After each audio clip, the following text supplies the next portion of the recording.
Саламатсыздарбы, урматтуу достор, кутман күнүңүздөр менен, айрымдарга кечиңиздер менен, түнүңүздөр менен, ким кандай учурда окуса, ошолекке баарыңыздарга чоң салам. Мен негизи бул темага кайрылбайт деле болчумун. 15% жанагы тейлөө боюнча. Кафе, ресторандарда 15% тейлөө ошол экил бири айтат туура, бири айтат туура эмес деп кызычуу болуп атпайбы? Анан аны болсо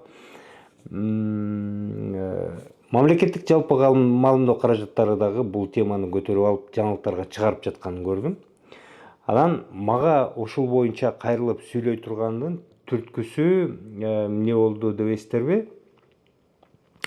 Бир белгилүү эле мындай абдан олуттуу эле экономикалык темаларга жазган сайтта, экономика боюнча сайтта, порталда ошол жерде юристтен интервью алышыптыр. Анан юрист болсо заключение кылыптыр да, баягы корутунду кылып, анан ал деген бул эгерде ошол тарифте көрсөтүлүп коюлган болсо, анда бул мыйзамдуу эле нерсе, анан тиги бу деп жазган экен да. Ал эми жалпы кыргыз элинде болсо баягы бул деген кандай акмакчылык, 15%ды мен эмнеге төлөйм? Мен деген ошол кафеге келсем, анан ресторанга келсем, анан алардын бул милдети деп эле ошол менен ызы чуу чаң тополоң эле болуп атышат. Анан көп сөздөр айтылып атат, көп сөздөр жазылып атат да. Ушул 15% боюнча. Мага дагы журналисттер чалып, анан 15% боюнча оюңуз кандай деди. Мен биринчи маани берген эмесмин, бирок жана юрист жазганда бул деген юридикалык жактан мындай туура эле келет, эгерде жанагы эмеге киргизип койсо деп келиптир да. Туугандар, бул юридикалык маселе эмес, бул негизи.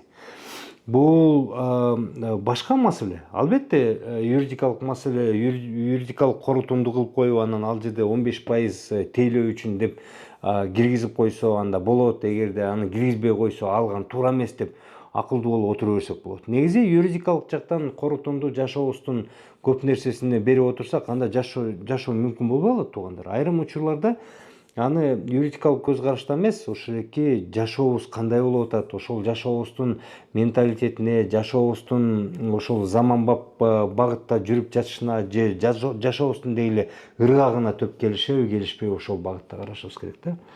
Биз болсо азыр ызылдап эле ошол эки 15% боюнча азыр маселени көтөрдүк.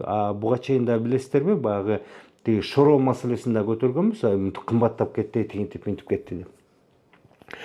Өнүккөн өлкөлөрдө, Европа өлкөлөрүндө, Америка өлкөлөрүндө кандай деп сурап калышат да. Ал жерде 15% тейлөө боюнча таптакыр башка нерсе, мен ал боюнча дагы айтып берем.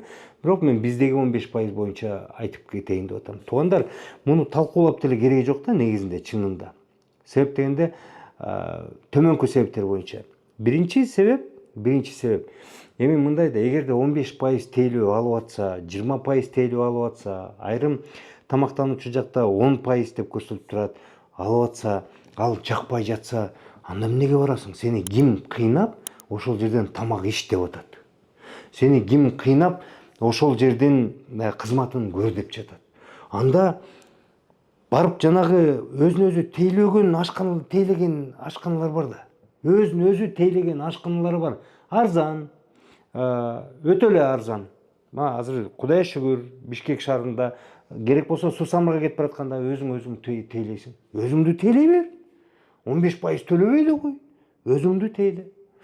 Эгерде жок, бул жерде биз официанттар гана тейлейт десе, анда ал жака барба, сен барбай кой. Сен бар деп мажбурлап, кыйнап, анан кыйнап сен 15%-ыңды төлөткөн жок да, туугандар. Эми биз ушинтип эле кыйкыра беребизби? Шоро кымбаттап кетти деп өкүрүп акырып эле чаң салдык. Ичпе анда шорону, ичпе, үйдө жарма жасап же, үйдө тамак жасап же, үйдө андан жакшы тамактарды жасап алып, ошол жерде өзүң тейле, үй бүлөңдү тейлеп жаша. Биз мындай маданияттуу, цивилдүү жашаганды үйрөнүшүбүз керек да, туугандар, ушинте беребизби?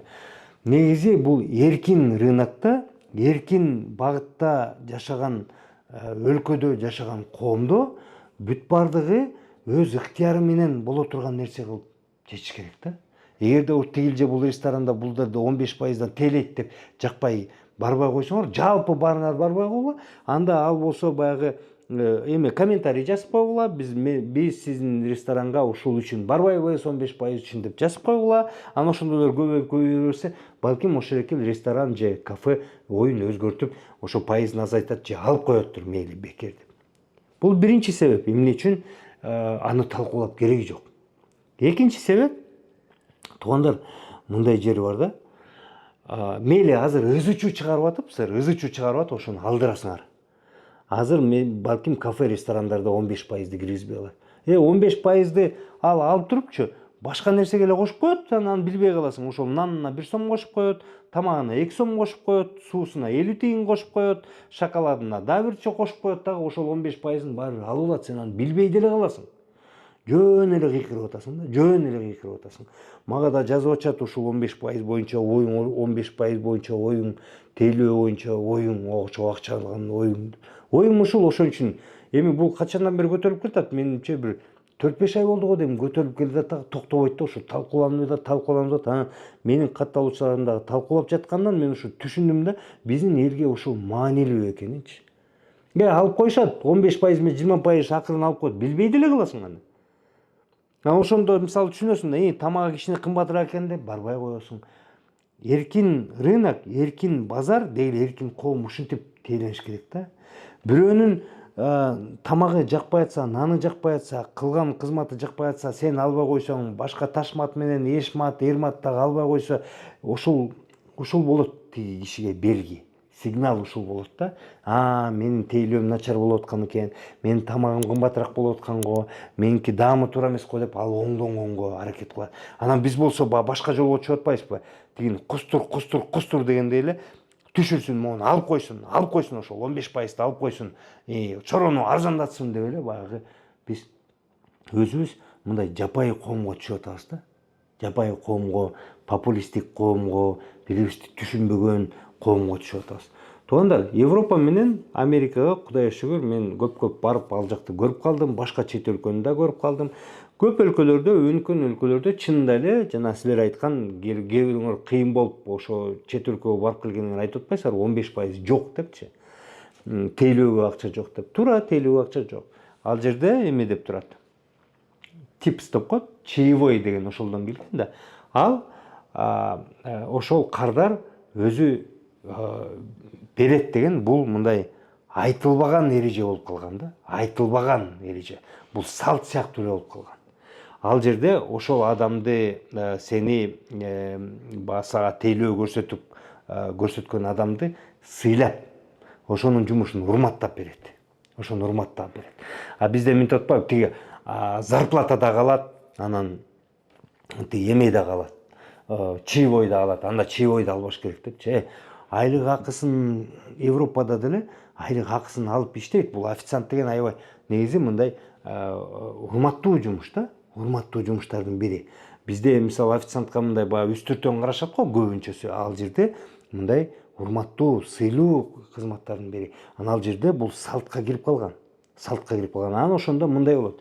Салтка кирип калган, эгерде сен мисалы ошол эки тейлөөгө берген акчаңды жана типсти, чаевойуңду азыраак берип койсоң, эмки келгенде сен ошо алардын мамилесин түшүнүп каласың кадимкидей. Анан ошондон өзүң дагы кой көбүрөөк берейин, мага ушундай мамиле керек деп каласың да. Алар ушинтип кылымдар бою келип ошо эки салтка айланып калган да. Чаевойду жакшы эле беришет, урматтап, рахмат сиз тейлегениңиз үчүн деп.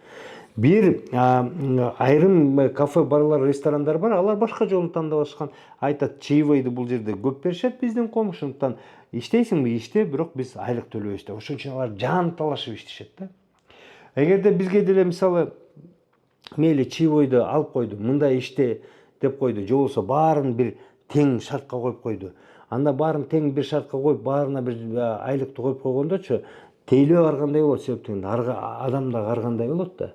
Анан ошондуктан мунун баарын рынок өзү мындай башкарат да, мындай табигый жол менен.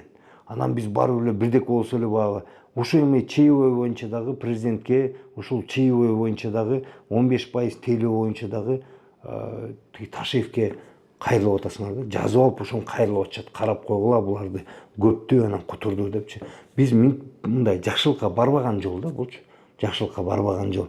Ошону түшүнүшүбүз керек да, кичине ан сезимди көтөргөнгө аракет кылышыбыз керек. Мен ушул экелерди көрүп, талкууланып атканын көрүп, таң калып, ошол боюнча жөн эле оюм менен бөлүшүп кетейин дедим. Бул менин жеке оюм, мен эч кимге таңуулаган жерим жок, туугандар. Ошондуктан жок чейбойду алдырам деп кыйкырып өкүрөм десеңер, кыйкырып өкүрө бериңиздер. Бирок мен чоо жайын айттым. Баары бир ал чейбойду силер ошо тейлөөнү 15%ды кагаздан алдырып койгону менен баары силерди мындай деле алып коюп атам. Ал кыйкыра турган, өкүрө турган нерсе эмес. Бизде кыйкыра турган, өкүрө турган маселелерибиз толуп атат. Мисалы, жанагы аял кишини сабап мурду башын кесип салганда, кулагын кесип салганда, же көчөдө эркек күйөөсүн зордоп, сөгүп сагып, кыйкырып өкүрүп ошол жерден сабап атса, ошондо кыйкырыш керек. Ошондо кыйкыра турган жери ошол, өкүрө турган жери ошол. 15% кыйкыра турган, өкүрө турган жер эмес таптакыр. Ошондо кыйкырыш керек, өкүрүш керек, ошондо мына момундай болуп атат деп туугандар. Ошон үчүн туура жерди, кайсы жерде кыйкырып, кайсы жерде өкүрүш керек, ошо туура жерди дагы билгенди үйрөнүп жүрөлүк. Рахмат.